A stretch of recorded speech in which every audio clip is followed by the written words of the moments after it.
I like to think that it's not just about paperwork. Oftentimes you'll hear that, but you need to find a balance between people and paperwork.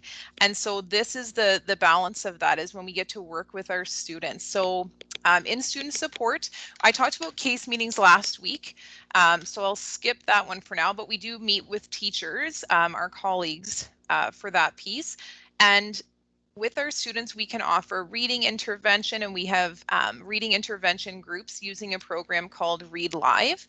And so that's us working one-on-one with students or in a group setting on fluency, building fluency, and digging into some reading comprehension strategies, which is lots of fun when we can generate discussion and ideas from when kids are able to do that with their peers.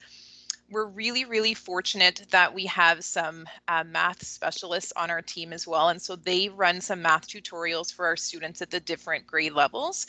And I know our students find them so beneficial because in the online setting, they might not be able to have a teacher right there beside them all the time. So this gives kids an opportunity to complete their math work for that day and having a teacher right there handy for them to work with.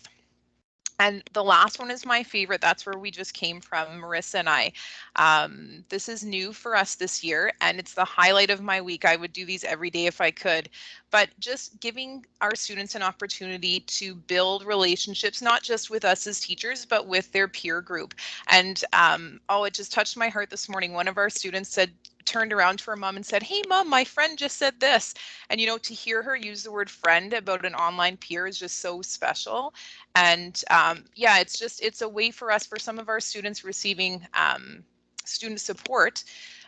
One of the areas that one of the areas that we need to think about is not just academics, but reaching the whole child. And sometimes being able, how do I speak to someone else in an online setting? And I think I put this in here, we're actually working in a unit on expected behaviors and unexpected behaviors right now. So it's definitely the highlight of my week, working with them and seeing them have their aha moments when they're listening to their peers is just so powerful. So definitely worthwhile to have these opportunities to meet with students in groups and one-on-one. All right, thank you, Kristen.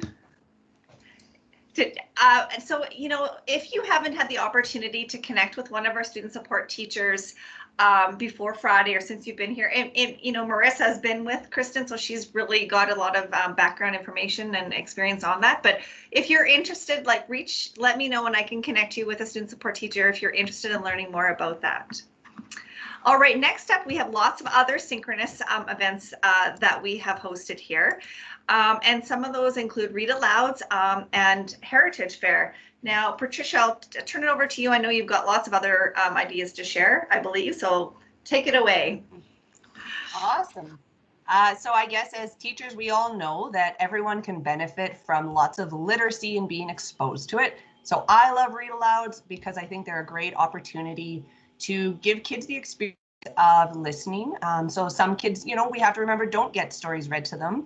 And so it's a great way for them to listen. It's a great way for them to be exposed to new books that they might, not pick up otherwise, and just different stylizes of stories.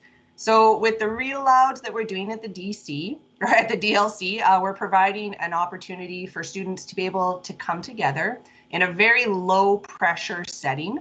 Right, so they can choose how they want to interact with the material. They have the opportunity to type and interact with the live feed, where sometimes it will come up on the screen.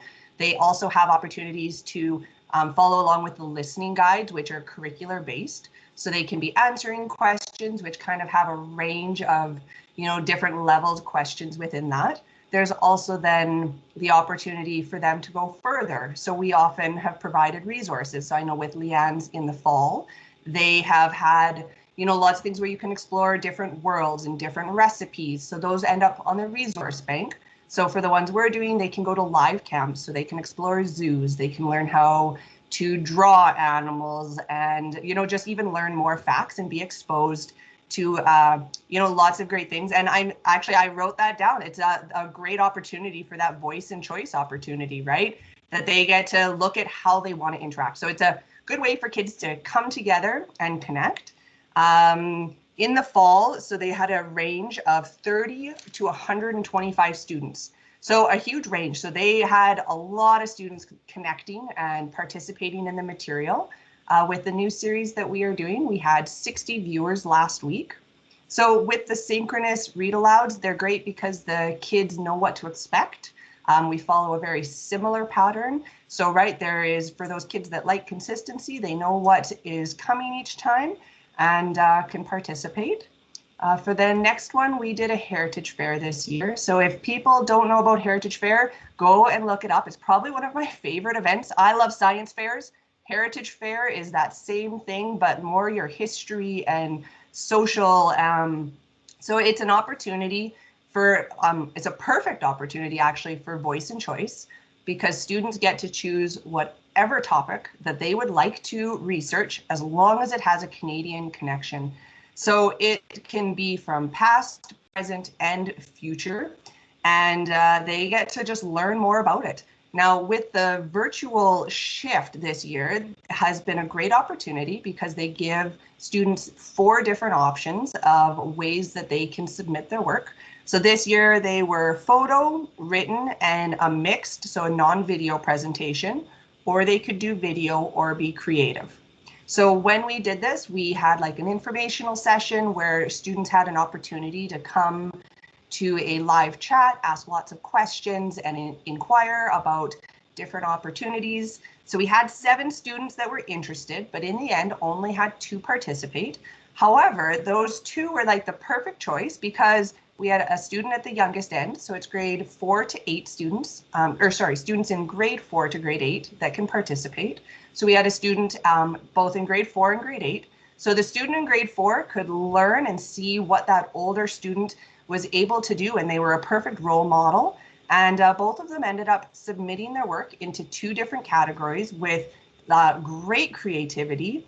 It allowed them to pick topics that they were truly interested in themselves and research and put it together in whatever way that they would like. So they were great role models for one another of where it could become. And so they have been submitted now at the provincial level.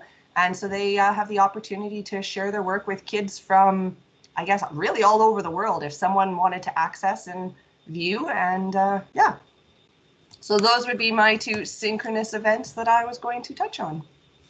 Thank you so much, Tricia. Yes, it was a lot of fun to be part of the Heritage Fair. They were so passionate about their projects. As far as the Read Aloud goes, we also have a collection that we use the resource bank for. So that's where our families will go back to get any of those extension activities that you were referring to, correct? Yeah. Yeah. So Awesome. they do get sent around by teachers. However, we do have them on the resource bank. So, right, if kids in the future wanted to read the book and be able to access it otherwise, they are welcome to. Awesome. Thank you so much. Thanks for sharing today. Hi, Regan. How are you? Yeah, great. Regan, you're going to tell us about class meetings today. Yeah, we've had a ton of fun, and really the credit's got to go to Jim Cates because this is really his ballywhack, and I've stolen his ideas. But yeah, we have class meetings Mondays and Fridays, and it's an absolute hoot where a lot of it is just think of what you would normally do in your classroom, maybe the first 10 minutes of each day, and we just kind of pack all that into a half hour twice a week. So yeah, we tell jokes. Jim and I kind of riff off of each other, and we tell jokes, and then we get the kids to start telling a joke, and then we just make fun of each other, and we just try to build that community of trust and safety, love of learning. Yeah, so that's kind of fun.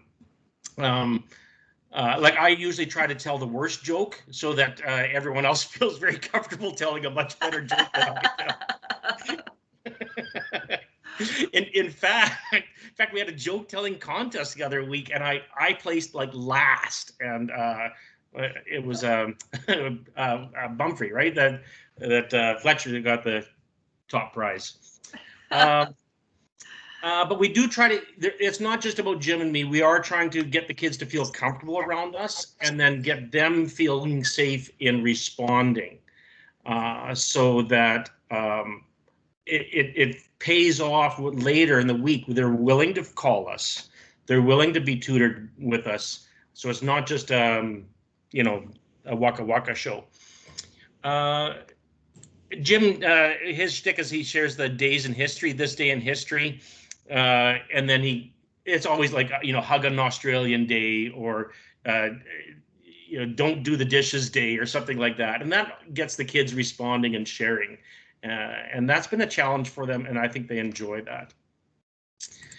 Yes, so yeah, that slide there. So sometimes we work in something a little bit academic-y.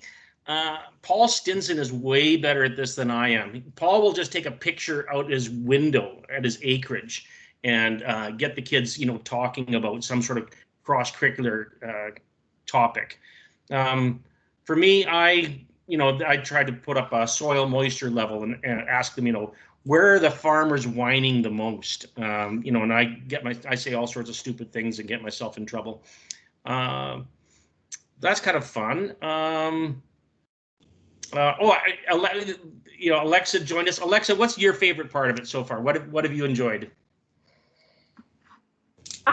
My favorite part of it, about whether it's we do fun Kahoot meetings on Fridays or the more normal meetings Monday and Friday, that they're just not too serious. It's just to get the kids together and interact with humans.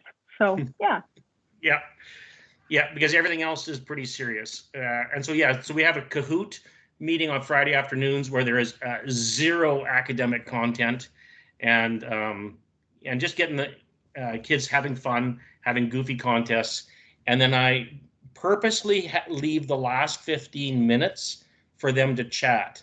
And I turn my camera off and my microphone off, and I say, okay, you guys talk. And it's like the teacher leaving the classroom, right?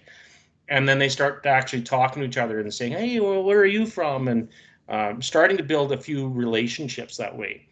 And then I come back in and say, okay, all right, you guys, time to go home, you know, go away, go. And that's that. So.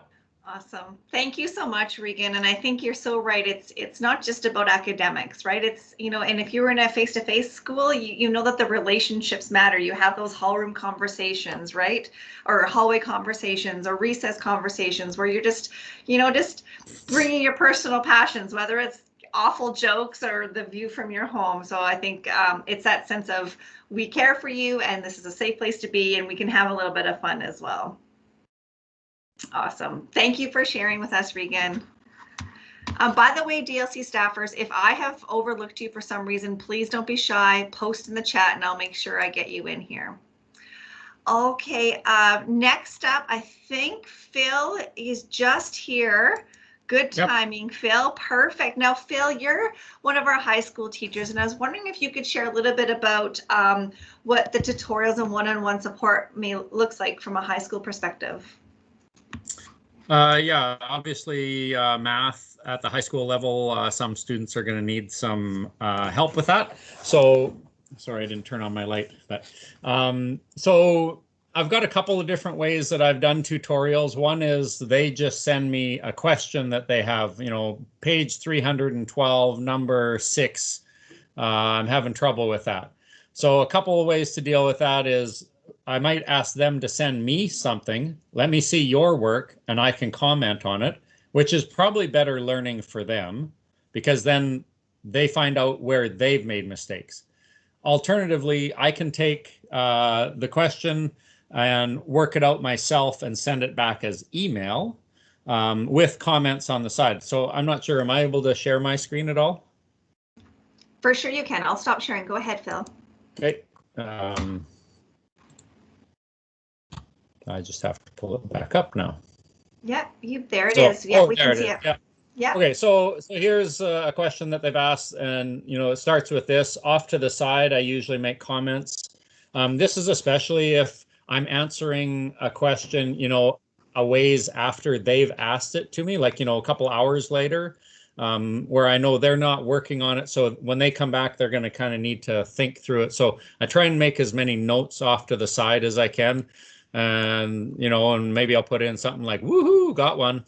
And then don't forget this one. Hopefully, this one's not too bad. There's only one arrow on it. I tend to be a person that puts like arrows all over the place, but so that's one way that I can do it. The other way is we go face to face. So a student says, like, I'm really having trouble with chapter 7, the 3rd lesson.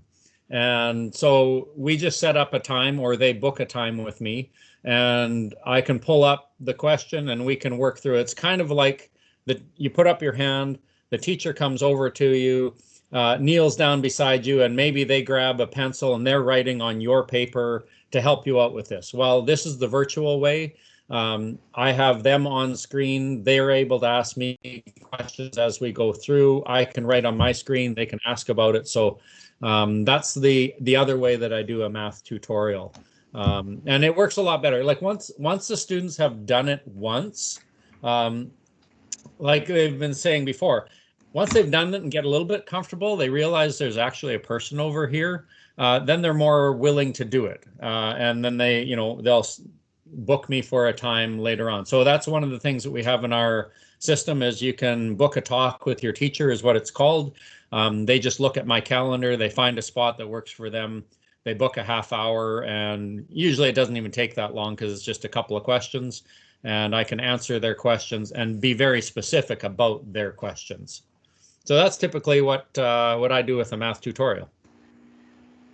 Thank you very much, Phil, for sharing. And I would say that this would be probably very common practice for all of our high school math teachers and probably down into our middle years math teachers as well, as offering that one-on-one support in a very similar format that Phil has showcased today. Awesome. Thank you so much. Jesse Miller, are you able to speak a little bit about the ELA Skills Workshop?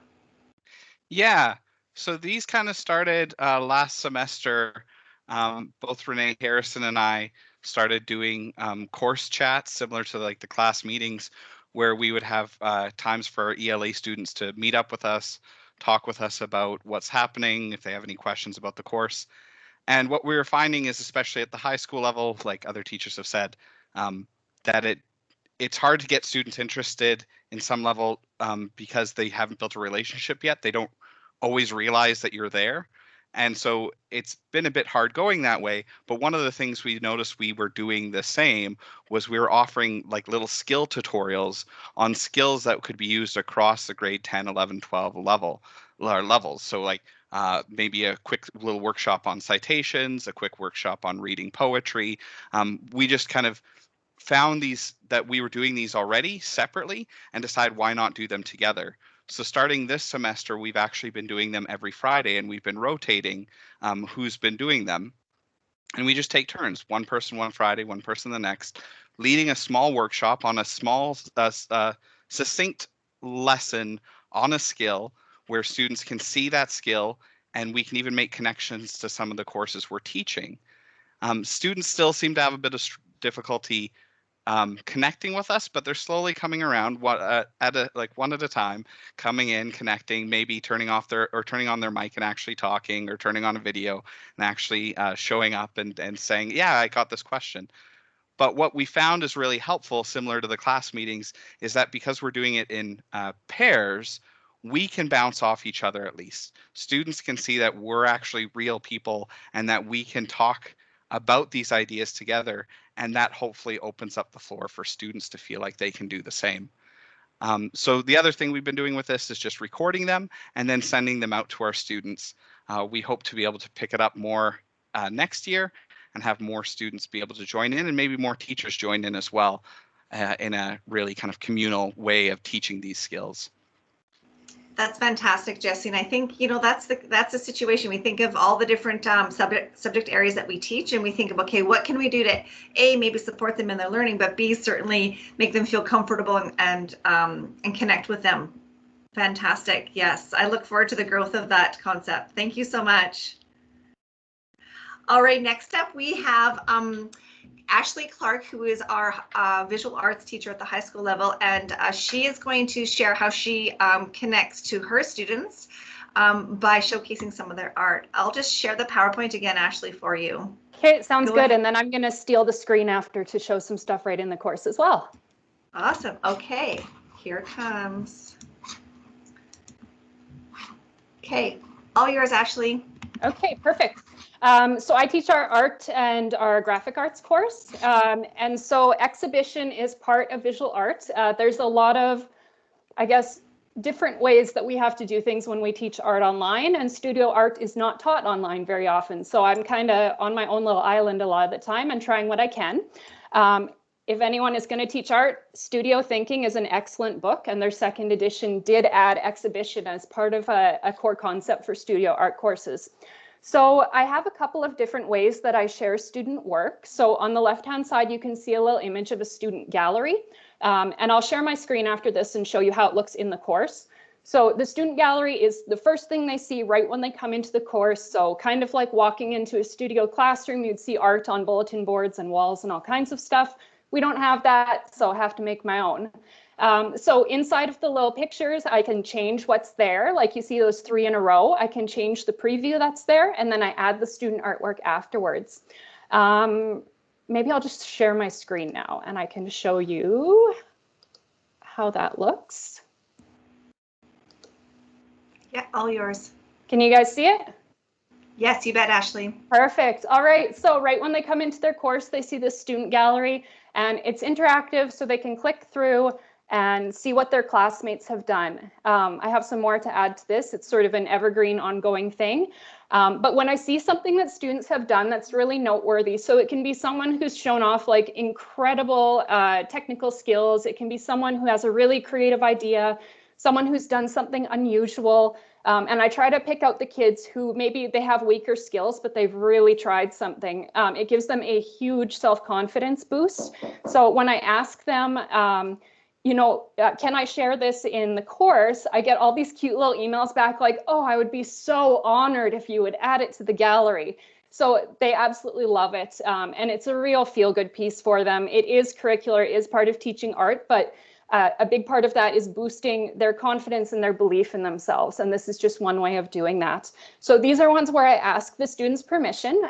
So even though they're students, they still own the copyright over their work. So it's important to respect that. They need to understand that people can't take from them. Like they don't have to give their artwork away just because they're a student. So it's a good chance for a conversation and for them to take ownership over their work. The second way that I show stuff off in the course, at the end of every unit, there's a sharing forum. So this is a required thing. At the DLC, we do get a lot of students who have severe anxiety. And so if this is too much for them, then they can just email it to me and they share with me. But putting it in the course and giving them ownership over what they choose and what they say about it is a really good thing for them. Again, it's a feel-good piece, it's a confidence booster. So they choose artwork that they're impressed with or they're proud of, and they tell us why they chose it. So all students get to do this at the end of the unit, and even though it's not synchronous, like they're not talking to each other, they can go click through and they can see what their classmates have done, and it gives them that feeling like they belong to a course, they belong to a little community online. And it's really cute. I've had students email me and they're like, oh, can I go comment on someone else's artwork? It's like, yes, that's what it's there for. Please comment and tell them nice things. This week has been wonderful, and last week because Jaden has been able to hop in and say some things to them. So it's really important to get eyes on their artwork. It kind of sucks if you spend a week making a beautiful painting and only your teacher sees it. So that's been an extra feel-good piece for them. This semester is to have another voice and another name on the screen who's telling them like, hey, good job. I do these 4 marks, so it's a maximum of 5, and honestly, like, it's free marks. It's meant to make them feel good. So give them a little comment like, wow, this is amazing. I'm so happy to see this again. And they feel confident and they're talking so proud and everything about their work. So it's just a really nice way to share what they've done, to give them credit for it, give them attention because they need it, right? That's going to help them to feel good about what they're doing. So really simple. That's what I do to sort of share the students' work and to help them feel like they belong somewhere, and it's not just an assignment. They belong. So yeah, they sure do. Ashley, thank you so much. And way to think outside of the box and how we can have like a virtual bulletin board for them to share their work. Thank you so much. Fantastic. Let's see here. Before we go into DLC and me, I think, Allison, you are back. And I wondered, Allison, if you would be able to share a little bit about your experiences with your students and how you create community. Hi. Hi, Allison. So Allison teaches K1 too. So yes, it can be done in distance learning, right, Allison? Right. Yeah. And we took a little while to get going on it this year, but once we started, the parents and the kids are loving the opportunities to connect. I think especially because of this, the year that we're having, and they can't maybe see other friends in their community and things like that. So I had the pleasure of getting some EA support recently, I guess in the last 2 months or so here. And so that's been really great for setting up some small groups with kindergarten. And I tried to put them together with kids who I knew kind of liked the same sort of stuff. It was a group of about 5 or 6 kids maximum. And our goal was so that they could interact with other kids their age and practice those, like taking turns, listening to someone else talk. It's not always me talking at home. And those kind of like communication skills that they might not be able to practice with anyone other than their own families right now. And kids have been loving it.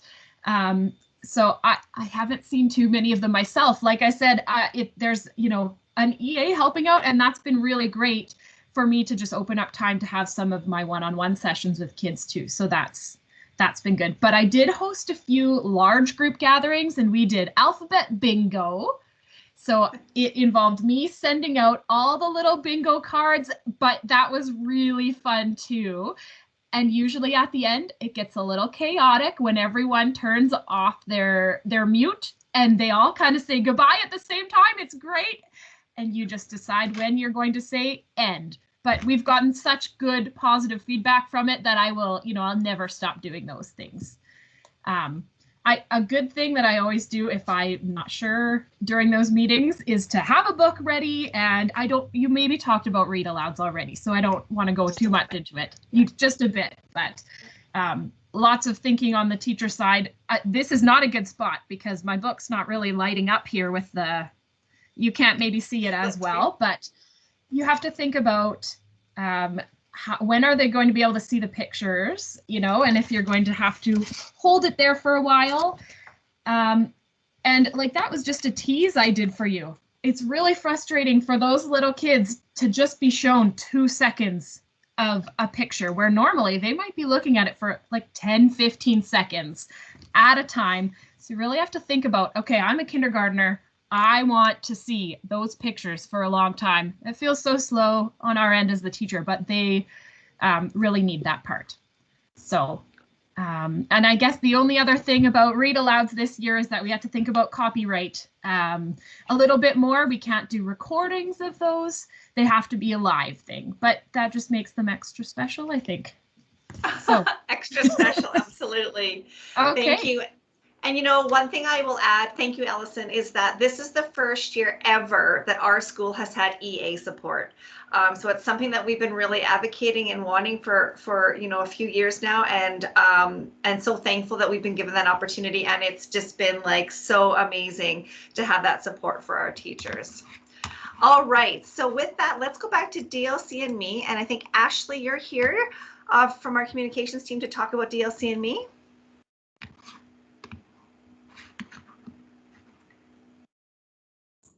Yes, hello. I'm Hi, here. Ashley. Go ahead. Go ahead. So yes, DLC and Me is, I'm going to kind of start by referencing a comment that I made the first time I jumped on and introduced myself to you all, was what has really helped me is to try to refer to things as metaphors. That has been helpful for me in communications and knowing how to connect with the students online in an online world. So I'm going to share my screen and just kind of walk through what I mean when I say that. If I can get there. Okay. Do you guys see my screen? Yes, we sure do. Perfect. Okay, so kind of speaking in the realm of virtual events and live events, which has kind of been touched on so far. That's kind of the icing on top of the whole online school or even in-person school experience. And so for our students who are virtual, we don't want them to miss out on those opportunities of field trips or fun guest speakers and all of that jazz. So we create those opportunities for students to sit in on these read alouds or virtual field trips, guest speakers. Managing Your Mind was a mental wellness presentation that we did. So just looking at DLC and Me, this is our website, first of all, kind of where you come right when you go onto our website. So a video right here is our open house. So kind of when you get there, you want the experience to be as if they're walking in the school. So kind of all along, that's kind of what we try to keep in mind. So when you go to current students, that takes you to DLC and Me. And that's really kind of walking into the school. You can look at the school calendar right here. That's posted on the walls and in the hallways.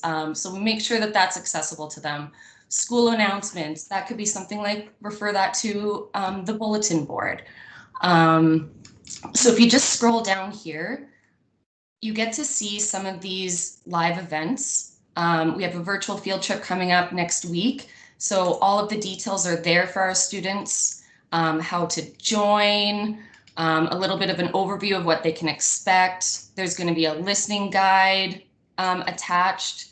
So we make sure that there's that curricular attachment to an outcome if they'd like to participate in that way. Kind of, again, to what has been said, that voice and choice.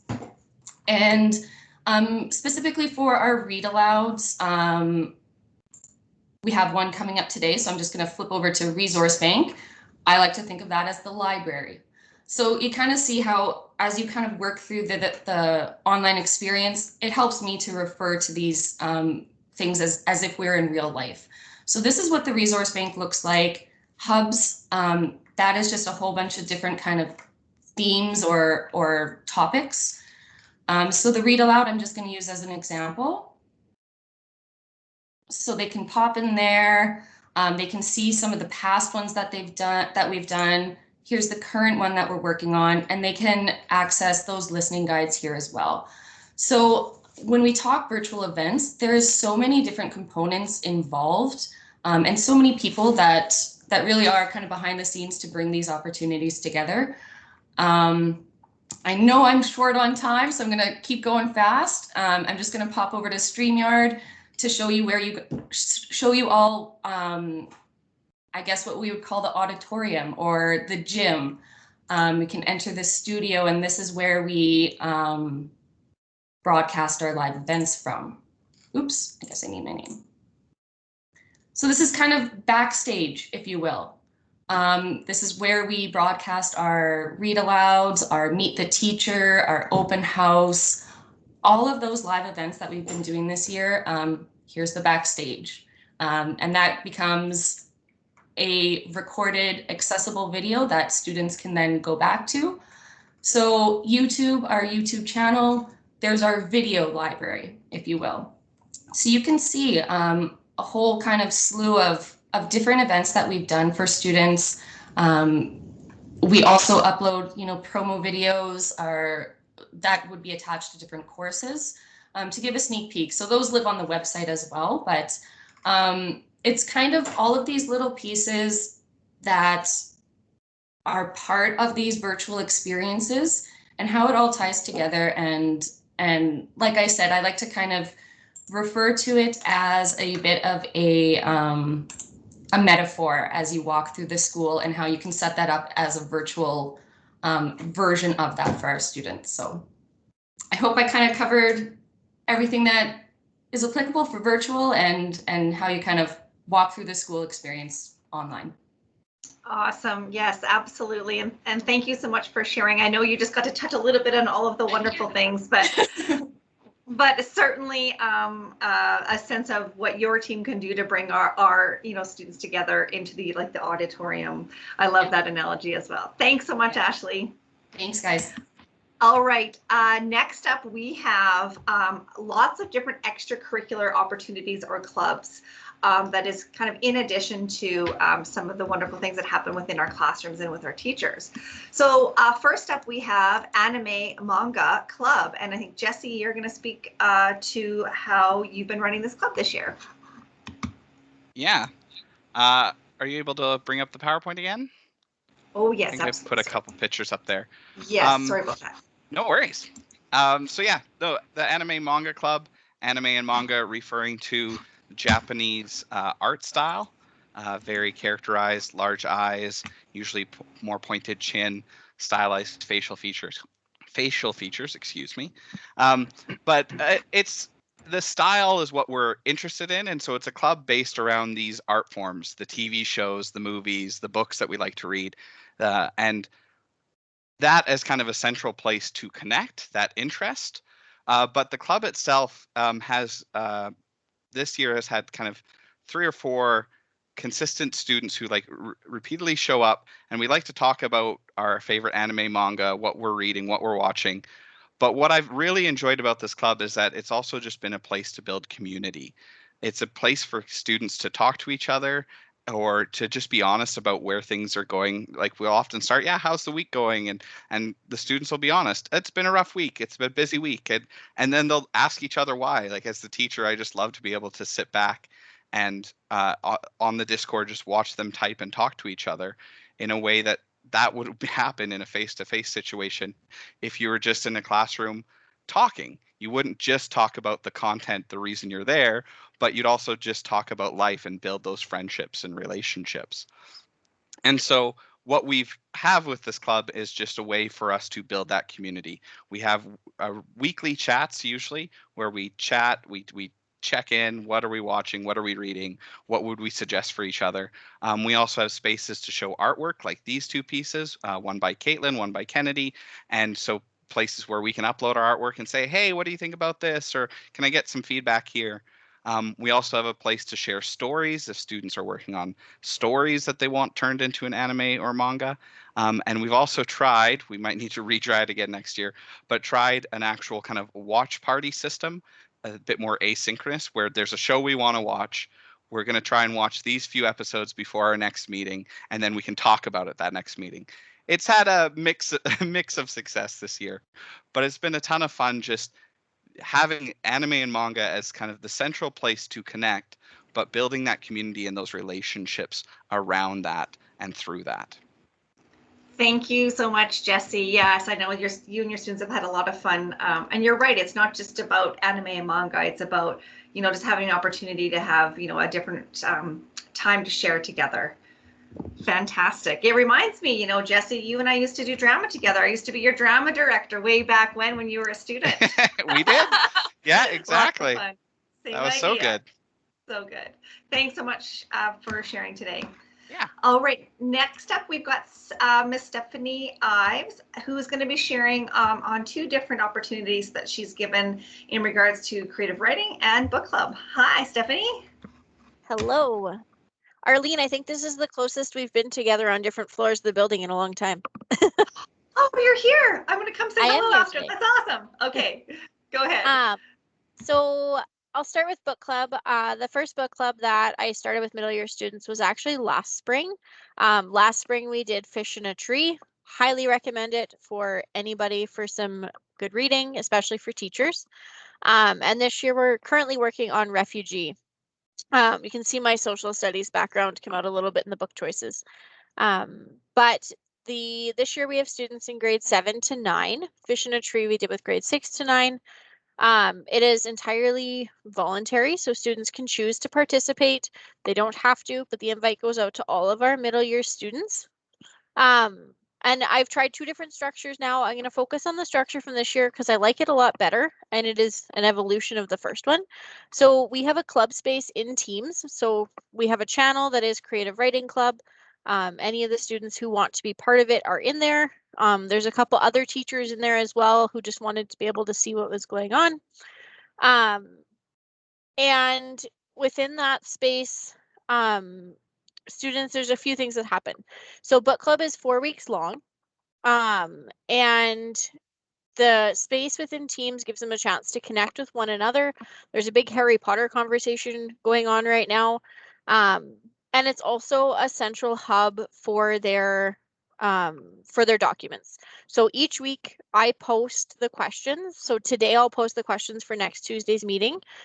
We look at a third of the book each meeting. The first meeting was just an introduction. And the students come into a live chat Tuesdays at 2 o'clock.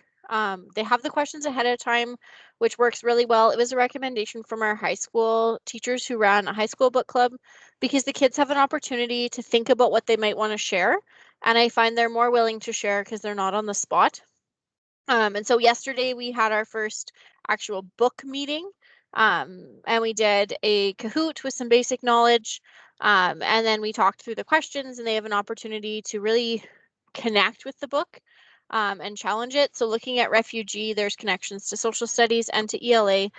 So I call it kind of a co-curricular opportunity. So it is entirely voluntary, but at the end of book club, I'll be able to provide assessment data to the social studies ELA teachers of these students based on what they do in book club. So reading comprehension, connections to specific social studies concepts that we're targeting. And I've chosen this time, the students will also have a list of optional extension activities that if they're wanting to connect to outcomes, maybe they're getting to the end of the year and they're in a bit of a crunch, they can choose to do those and they'll send them to me, but they don't have to. So I've got at least one student who's there purely for fun, just wants to talk about the book. And I know for sure there's at least one student who's like, I really need an opportunity to show what I know. And so there'll be everywhere in between. And it's a lot of fun. It's a heavy book in the sense of the content, but it is age appropriate. So it's written in a way that the kids really understand it. And so I'm excited to see where that continues. And then the other kind of pet project I have is Creative Writing Club. And so that we started back in November, and it is mostly asynchronous with some synchronous opportunities. So that's students in grade 6 to 9. And we again have a club space in Teams. And each week I post on Monday a prompt or an invitation to participate. And so we change it up each week. Sometimes it's, write a story that starts with this sentence. We've invented our own words. We've written haiku poems. We have done a story train where I started a story and they throughout the week would comment to extend the story. We've shared quotes, basically anything to do with words. And some students, they miss a couple weeks and that's fine. They participate when they're able. And one of the really cool things that emerged was the way the kids are willing to step up for each other and comment on each other's work. I've never had to deal with an issue all year, knock on wood, about negative comments or anything. They celebrate each other's wins and successes. They heart so many different things and they ask for feedback. And it makes me feel good that the kids feel comfortable saying, hey, I'm looking for feedback on my writing. And they also have a space where they can just share anything they want writing related that isn't with a prompt. And these last 4 weeks of the club here, I actually have students taking over creating the prompts. So they are creating a prompt for everybody else. And then I say monthly-ish because it hasn't quite panned out to be monthly, but a few times this year we've had a live coffee house. So it's just a scheduled meeting. I do a doodle poll to see when kids can make it. And we have some sort of activity. One time we did Marvelous Words Kahoot. Last time, actually, Leanne Hintz came and spoke as a published author to share her experiences with the kids. And then there's always a chance for them to share. And they can share anything that they want during that time. My only rule is it has to be school appropriate. And last time I was able to share some of my writing with them from when I was published in Chicken Soup when I was their age. I felt kind of bad that I had to explain what chicken soup was because it was a big deal when I was 13, but apparently it's not anymore. That's okay.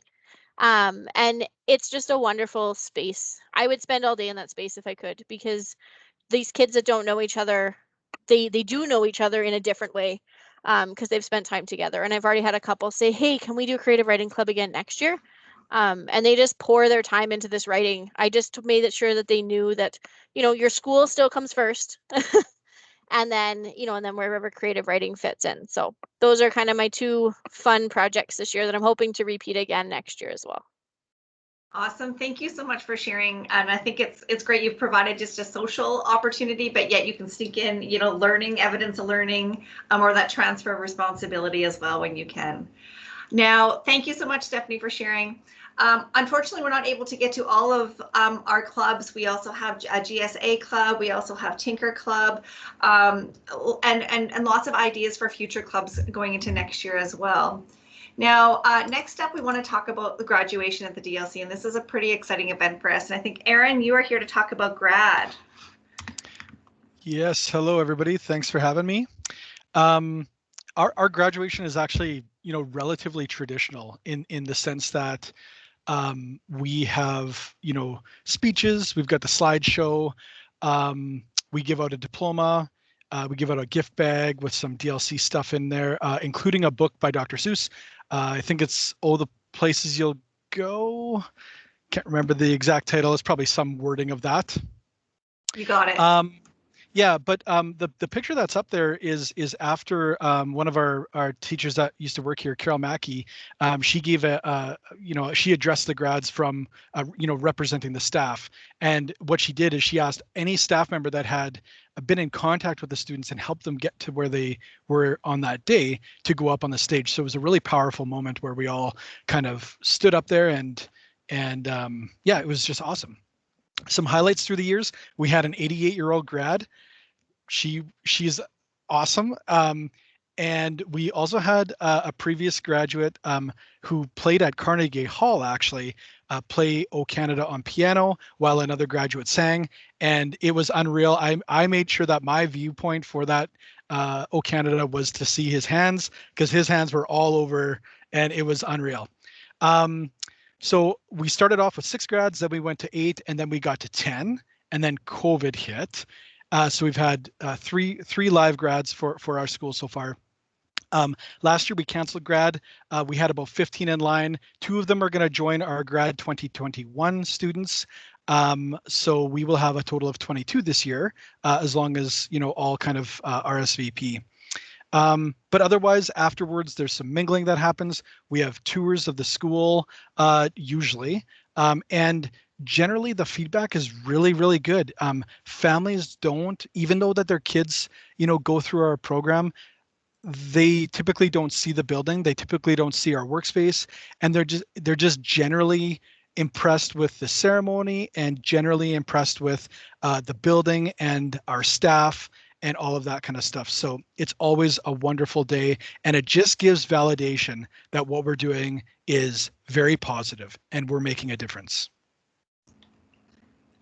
That's fantastic, Aaron. Yeah, and those have been really great moments, even as staff members, to be able to be a part of what is like a real graduation. Yes, fantastic. Absolutely. Thanks for sharing.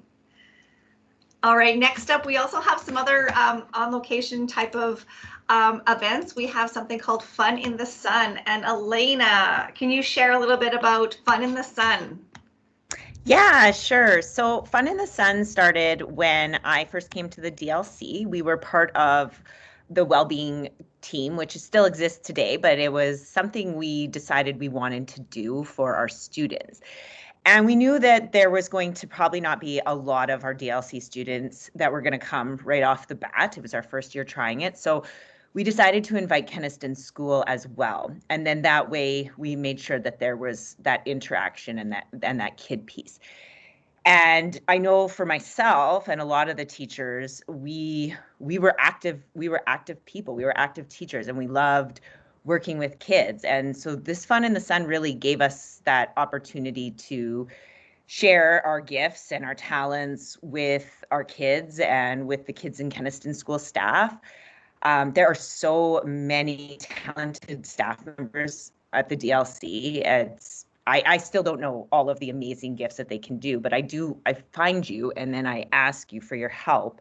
And then this is what we get to create, are these wonderful events for these kids. And so as I was chair of the rec board as well, so we got to use the pool and we bought a barbecue that the DLC and Keniston School and the rec board all share together.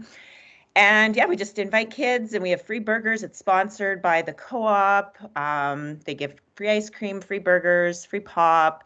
There's all kinds of activities. The teachers are just amazing. I couldn't do it without the amazing DLC staff. Like we've had bees come, we've had just everything. It's so much fun. I really enjoy it. So yeah. Thank you. Thank you, Elena. Absolutely. I can hardly wait till this pandemic passes so that we can get everybody back here for that fun. Thank you so much, Elena. All right, next up, we are highlighting some of our opportunities that our agriculture courses can provide for us. First up being boot camp that is connected to our Ag Equipment Technician course. Lori, can you tell us a bit about this? You bet. Hi, guys. My name's Lori Gasper, and I'm the Ag Coordinator here at the DLC. And for those of you who come from small schools or who are interested in going back and working in small schools, the interesting thing about our online opportunity is that we also have a large group of students who come to us who attend another school. And a lot of the high school students are interested in a specific unique elective, and so we have a large group of students who attend the DLC for one of their elective choices. And we happen to have an Ag and Trades department which has developed some really interesting and unique opportunities. So I wanted to talk to you today about our Ag Equipment Technician Boot Camp. So we have 3 courses for what we call Ag Equipment Technicians. Those are the folks that work in the service departments and keep our ag equipment running. And we also have a parts technician course. And in those courses, we offer what we call a boot camp experience, which is an extracurricular activity. And so for 2 days, we congregate at Sask Polytech in the Saskatoon campus. And it's an opportunity for the students to go from all sorts of different sessions within Sask Polytech. The Sask Poly instructors run the day, and it's in conjunction with their 3rd and 4th year apprentices who are also there and also run many of the different sessions. And what it is really an opportunity for students who are interested in the career to see what the post-secondary training looks like. And it's about dropping that stepping stone into the path for those students so that they have some of the theory that they learn in the online course.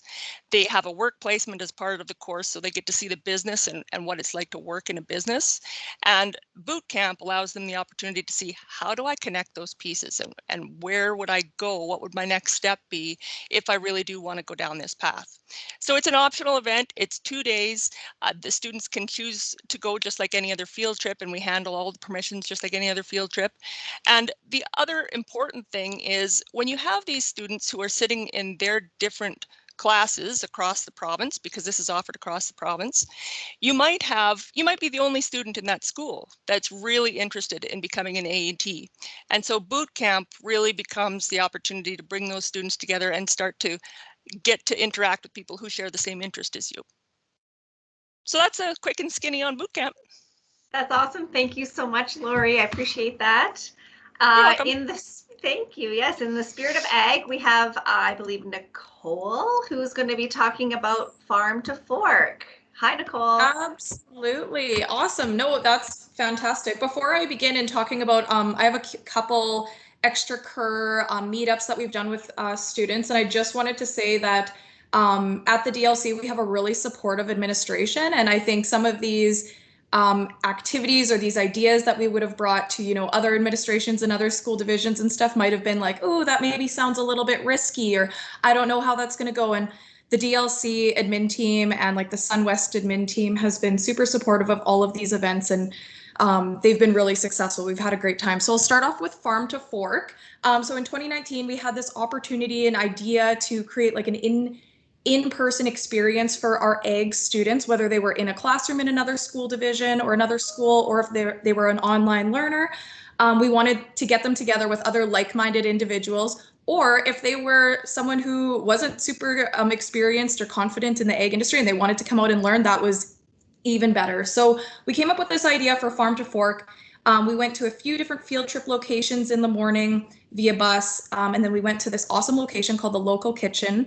We had lunch, and then in the afternoon we had a professional chef walk the students through making a few different dishes. And as you can see in some of these pictures, the students are getting right hands-on with the food. This was days before the pandemic last year. So when I look at these pictures, I'm like, oh my gosh, why weren't we wearing masks? I've been too accustomed to mask life now. But in the picture on the top right-hand corner, there's a group of 3 students, and they're laughing over kind of the pot of boiling water there. I love this picture. Those three students did not know each other before they got there. And throughout the day, they started just, slowly warming up to each other. And by the end of it, we were like, oh my gosh, they all became such good friends. And I thought that was really an awesome opportunity for those students who they were all DLC home-based learners. So it was fantastic. Yeah, exactly. Friendship in action for sure. So we'll go to the next slide there. So we've also had an opportunity to go to different conferences or shows such as Agribition, Ag in Motion. We chose to go to these shows because we knew that our students, our agriculture students, were going to be at these shows as well. So we have a picture of Karen and a student that she met at Agribition. And then there's a picture of me in the middle. I met up with Paige. She had taken quite a few of our ag courses at the DLC. So it was really nice for her to see the DLC logo and then come and introduce herself. And of course, we always had to take a picture. So it was really nice to have that opportunity and find out where our students were going to be. Karen teaches lots of the cow-calf equine courses, those real hands-on production classes. So at Agribition, she was actually able to go and watch some of their shows, their judging competitions, and really connect with them that way. And I know even when I was teaching in a classroom, if you were in a small town school and you knew that there was a big hockey tournament going on that weekend, you might have also stopped by the rink to watch your students play hockey. And this is just kind of the same thing. We kind of find out where our students are going to be if there's going to be a larger group, and we find opportunities to meet them. And I think that's just so great. So we'll go to the next slide there. So this one, we also hit up a few different conferences. The picture in the top right-hand corner, we found the Saskatchewan Business Case Competition. That year, it just so happened to have the theme of ag business. And I think what was really cool about this is we invited our ag students. We ended up getting enough for 2 teams, which was really great.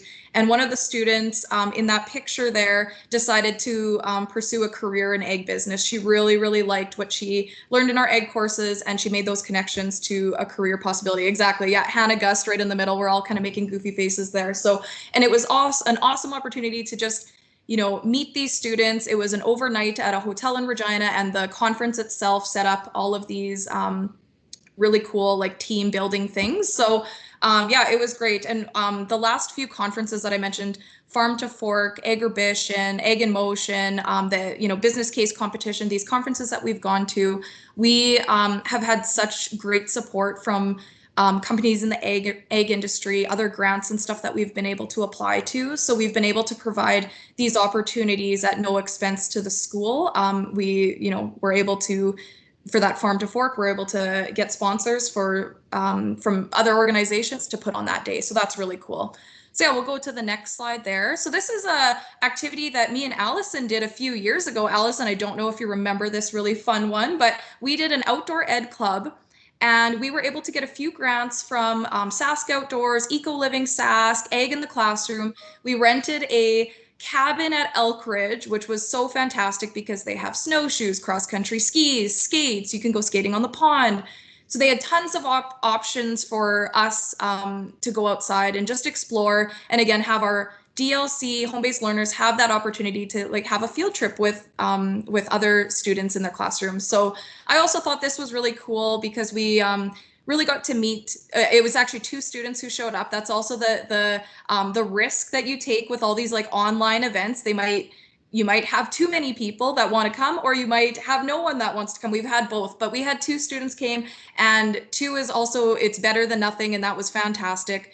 And one of the students was really struggling with some of her DLC classes. So it was really nice to get to know her and meet her. And then after meeting her, we kind of came up with a decision to do an ed psych test, which revealed that she was actually a gifted learner. So had we not met that student in person, I don't know what the future for that student would have held. So it was really great to just have those opportunities. So yeah, if I blew through those things because we're coming close to lunchtime here. So if you have any other questions for me, feel free to reach out in the chat or email me after. They were just awesome experiences. Thank you so much for sharing, Nicole. And I know we're just a little bit over time, but I cannot not mention DLC on location. And I think Curtis, I think you're still here, I hope, to talk about DLC on location. Absolutely. Can you hear me okay? You betcha, Kurt. Okay, Arlene, I might get you to click on that video in a minute too. There's a video link in there. I'm just in the office too here. So, okay, DLC on location. Again, I know we're kind of over time, so I'll kind of go quickly. But again, if you got questions about it, please let me know. What is it? So typically what DLC on location is we basically take, it's more of a high school event. And what we do is we basically get a van. We've got our own DLC van here at the school. We basically fill it full of high school teachers. And then we either head out to Regina or Saskatoon to one of the public libraries, and we just set up shop there for the day. So we basically rent a conference room or a meeting room or whatever they have available. And we just set up a bunch of tables, a bunch of chairs, and we just tell, like, obviously we'll promote it. I'll talk about that in a minute. And we just basically sit there all day and wait for kids to either come or drop in. Kids will have booked appointments. But do you want to just click on that video, Arlene? That's linked there. See if it works. I don't know if it's going to. Yeah, I did pull it up here previously. Again, it's a just kind of a shot that we used. It's filmed horizontally. It was for Instagram, so that was what it was supposed to do. So it's like, who shoots video horizontally? So does it have sound? It doesn't. No, it's just straight up video. So just to give you an idea, this was posted to our story when we showed up at Alice Turner Library, just to give you an idea of what it looks like if it'll play. I am playing it. Can you see it? Yeah, it's moving. It's all good. Yeah, so just to give an idea to the students of where we are, what it looks like kind of ahead of time. So there's our signage walking in. There's our little sign-in desk. I'd be sitting there usually, and then bam, right? Teachers galore, students in there and everything. So that's what DLC on location really is. It's just basically for a chance to our teachers to get out and meet the kids. It's a strictly volunteer event, so if teachers want to do it, they can. It's not you have to go to a DLC on location thing. We try to get a good mix of teachers. We try to get some core subject area teachers, some electives. And what we say to kids is, you might not have your teacher there, but there'll be a math teacher there or a science teacher there that is familiar with the content and can help you. So we promote the event on social media. We promote it on DLC and Me. We send it out. Usually the teachers that are going will also send an email out to their kids saying that they're going to be there. I just got my notes on the side here, bear with me. And then we ideally students book their teachers so that we don't have 5 students showing up for math help and the teacher's busy. So ideally we want teachers booked in 15 half-hour type of sessions, but there's also space for kids to work as well. So they could just show up and work with the teacher's busy. Lots of kids will just pop in for 15, 20 minutes, get some help with particular subject content, that type of stuff. Some kids will get dropped off and stay all day. So if you look at the pictures there, you'll see the gentleman, his name is Noah in the red shirt. He was a regular. He always came to our Saskatoon ones. He was from Osler. So he would, and as the kids kind of become regular, you build those relationships with it, right? So he'd get to a point where he'd show up and he'd look at me and say, "Where are the donuts?" Right? Like, I know you bring donuts. Where are the donuts? Sorry. So you start to get to know them, right? A little bit. There's always an administrator there. So I went to all of these. And again, it's just nice to have that. If anything happens to go sideways, not that it does, but lots of parents have questions about academic advising or graduation or courses we offer or opportunities for their kids. And that's where I would usually buffer those and talk to the parents and about that, whereas the teachers would just basically work with the students. Why Saskatoon and Regina? So we picked the 2 big centers for a couple of reasons.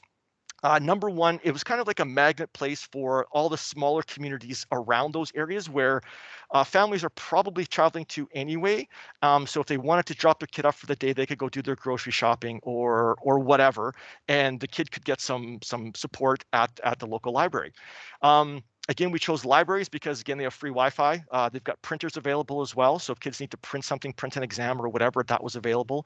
But we have said to kids, and we have sent it out in social media as well. Usually when we promote DLC on location, we'll say, hey, if you'd like to see our teachers in your area, let us know. Because we've got pockets of kids in Moose Jaw and other places where we will go, but we want to make sure that there's a demand to go, right? So if we pack up 7 teachers and go to Moose Jaw for the day and no one shows up, then I don't want to say it's a waste of a day, but we typically want to have some uptake from kids. So not that we're always pinned to Saskatoon and Regina, but we found our biggest success in those areas for sure.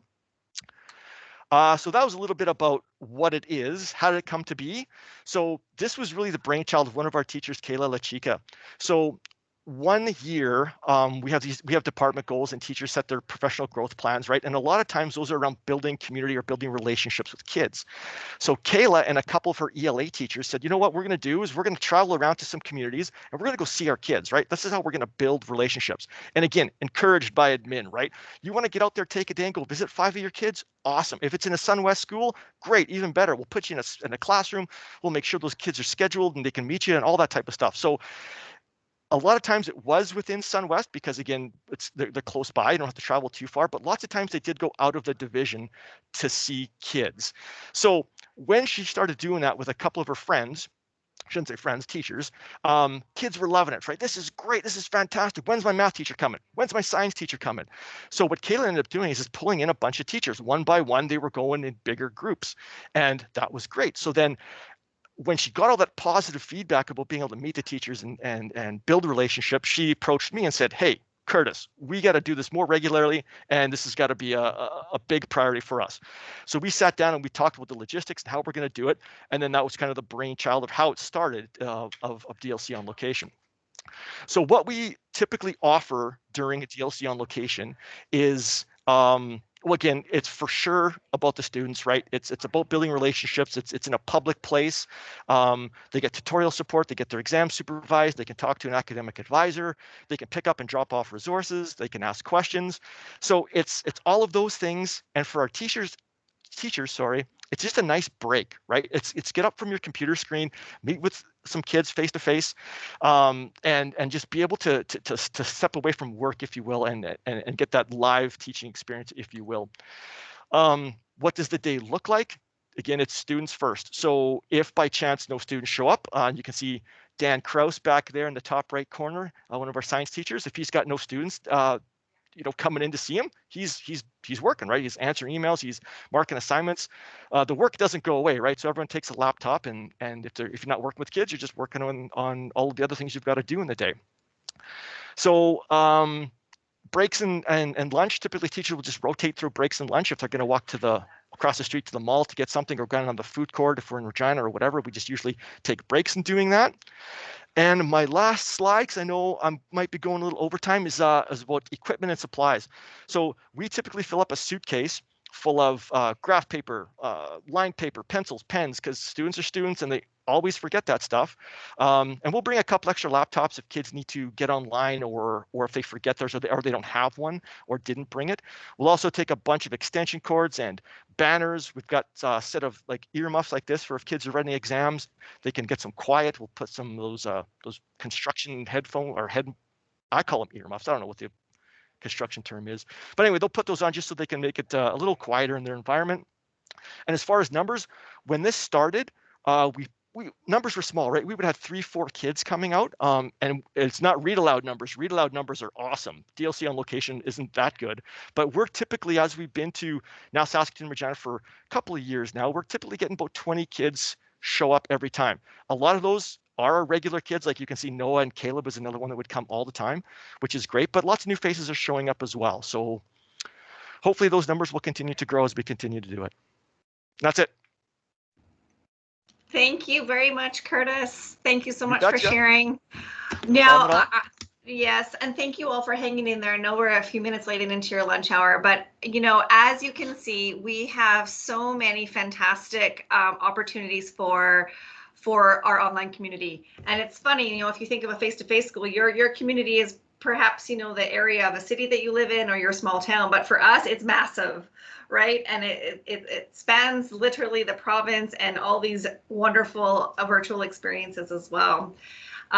Thank you so much, DLC staff members, for sharing a little bit about how we build online community and how important that is for us. And with that, sharing some of those success stories so that we know that all of our efforts and passions are actually making a difference in our students' lives and in our families' lives as well. Now, student teachers, you only have one more session left, and that's on Friday. And on Friday is your show and share day. As my email stated yesterday, we've decided to keep us together as a full group because we wanted to we wanted to hear from each other, right? What you've learned and what some of your challenges were and what some of your aha moments were. And I did give you some kind of guiding reflection questions that you could think about for our Friday. Don't feel like you need to comment on all of them. It's just kind of giving you a sense of maybe some pieces that you'd like to share. As far as your online lessons go, I've had a chance to pop into the staging and take a peek. Some of them you are working away and reaching out. I'll tell you that your lesson does not have to be perfect on Friday. The idea is that you've had a sense of what it means to have a development opportunity here at the DLC. And with that comes like failure, and with that comes success and frustration and excitement. So we look forward to hearing about all of that. We will have some other DLC staff members join that day because they just are excited to hear from you. Again, this is a new experience for us as it is for you, so we want to learn from that. So between now and then, if you have any questions about Friday, please let me know. And with that, thanks so much, all of you. If you have any questions, please follow up by email. If not, I'll see you on Friday at 11 for our last time together. Have a fabulous day, everybody. Thanks, Arlene. Have a good rest of your day. Thank you.